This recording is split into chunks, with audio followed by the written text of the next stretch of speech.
After the kind of preliminaries we witnessed, you can be assured of one thing, that these warriors will collapse the ground that they do battle upon. Welcome my fellow brothers and sisters of the Creed to the Assassin's Creed tournament, the one place where these warriors can prove their worth and become immortal. You might be wondering why there was a gap between the preliminaries and the quarterfinals. Well, these warriors definitely needed and deserved some good R&R time to recover themselves and be ready to fight again. They were beaten, bruised and bloodied, and the scars on them will remain forever as medals of valor. And now that the warriors are ready, so are we. The quarterfinal match in front of us today is a big one. Assassin's Creed 1 versus Unity, the old dog versus the Frenchman. Assassin's Creed 1, the game that started it all, the founding father of the Assassin's Creed franchise. And Unity, which is considered by many people to be horribly underrated and terribly developed. The action is picked up already, so we should pick up the pace too and it's straight into the matchup. Ladies and gentlemen, Let's get ready to rumble!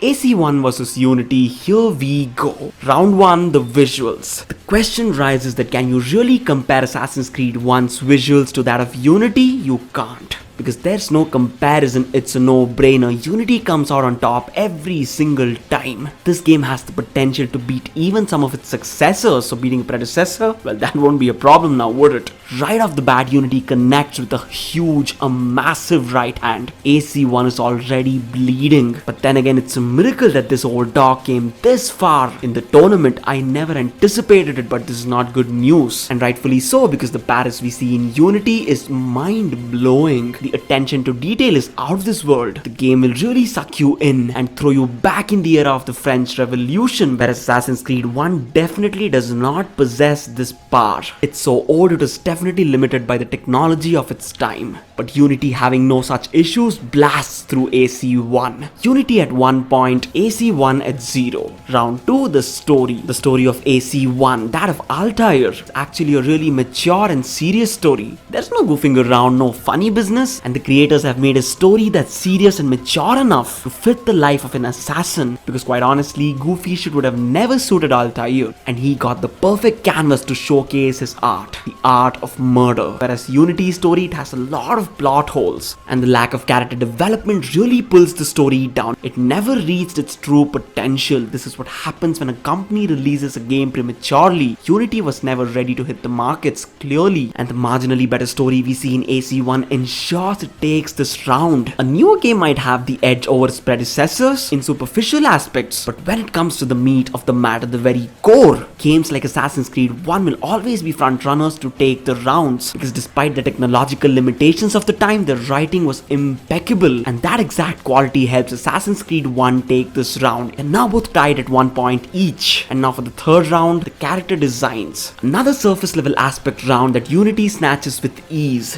What a shame, because Assassin's Creed 1, if developed today, would have definitely had amazing character designs. But even for its time, designs like Altair's and Al Mualim's were really good. But can they really compete with the kind of designs we see in Unity? They can't. Once again, technology does AC1 dirty. But it is what it is. Because you take any character from Unity, Arno, Elise, Napoleon, even Germain, they all have much better character designs than what we see in Assassin's Creed 1. What an uppercut, the round is easily taken by ACU. Shocking? Well, no. Was it unexpected? No. Maybe AC1 is just playing possum, because I'm sure this old dog still has a few tricks up its sleeve. Let's see what happens in the fourth round for the combat. Well, the reality of the situation is Unity had much better combat than most of the Assassin's Creed games, and the combat we see in AC1 is really primitive. It's literally the most basic form of combat available in the entire Assassin's Creed franchise. It simply does not get more basic or more grounded than this. You're just taking on one enemy at a time, and there's no creativity, no fancy moves, no speed, none of those things. As I said,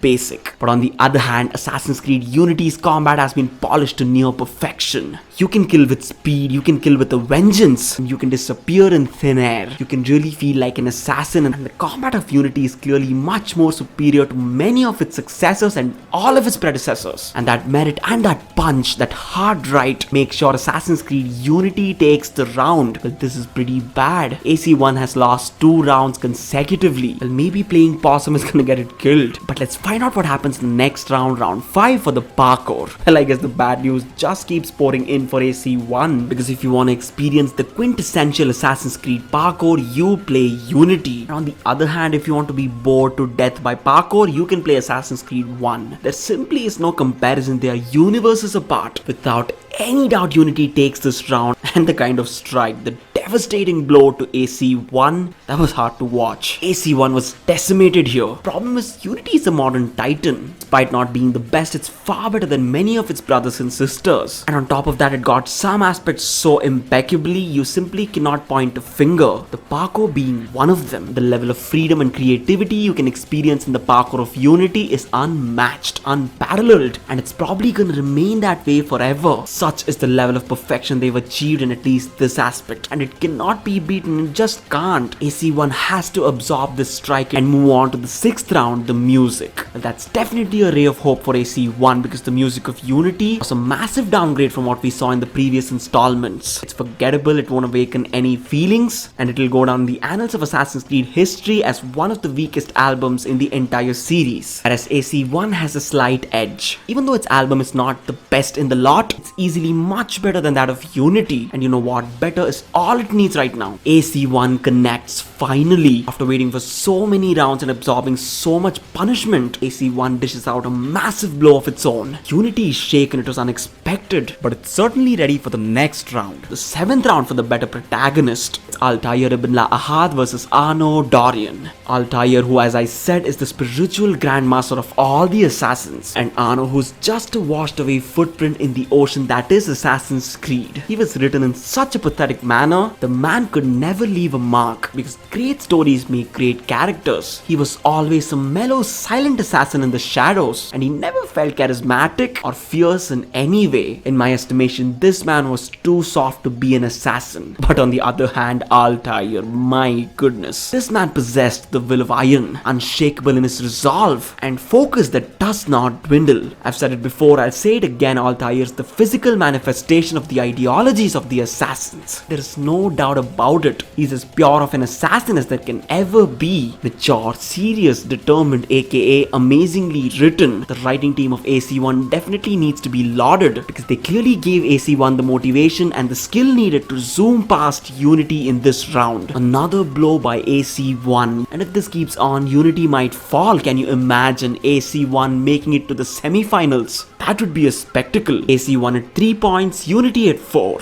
Well, the veterans starting to cover the gap, but what did you expect? Because experience can never be discounted. And now we get deeper into the match, the 8th round for the better antagonist. Guess what? AC1 sweeps another round easily, because the amazing thing about Assassin's Creed 1, both Altair and Al-Mualim had pretty much the same characteristics, and yet there was a thin line that made them counterparts. The entire story revolved around that line being blurred again and again, until Altair took control and killed his mentor. But until the very end, Al-Mualim made sure he left a mark that cannot be ignored, and one that will be stuck in memory. Whereas Jermaine, what do I say? Easily one of the weakest antagonists, without a doubt. He was so inconsequential. When you finally get your hands on the bastard and you kill him, you don't even feel a sense of accomplishment or fulfillment. And well, in my book, that means a horrible antagonist, because I think if you don't feel inconsolable rage towards the main villain, he simply cannot be called that. I think it's one of those things that's against the rules. And Jermaine, well, he just feels like another bad guy, nothing special about him, nothing memorable, and there was no real consequence whether he lived or died.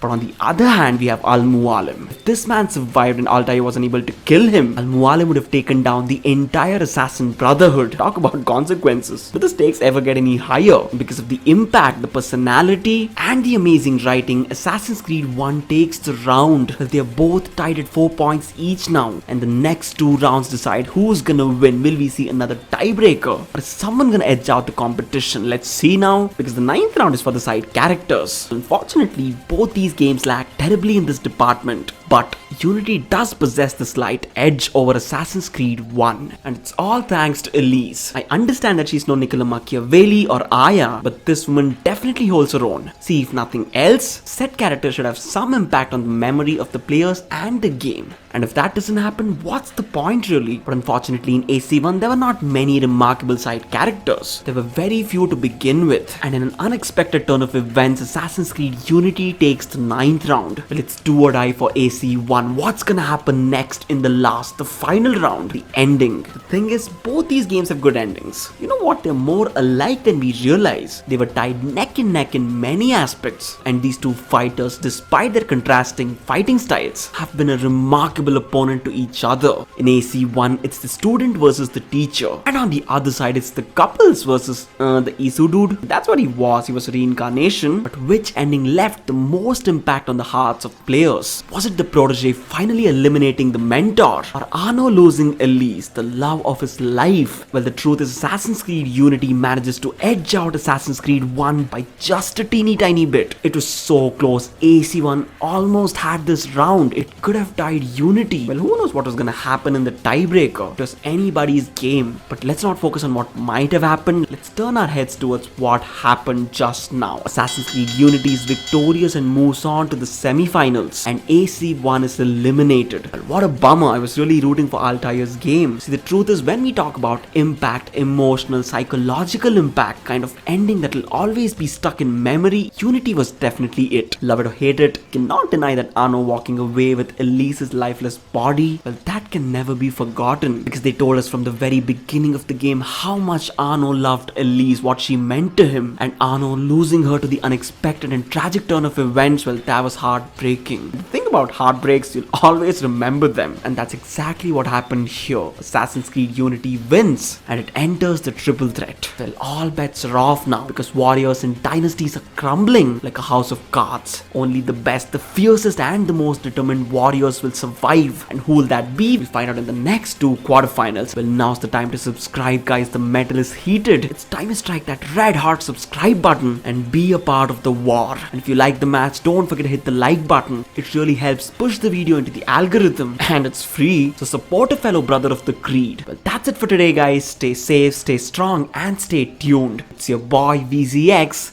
signing out.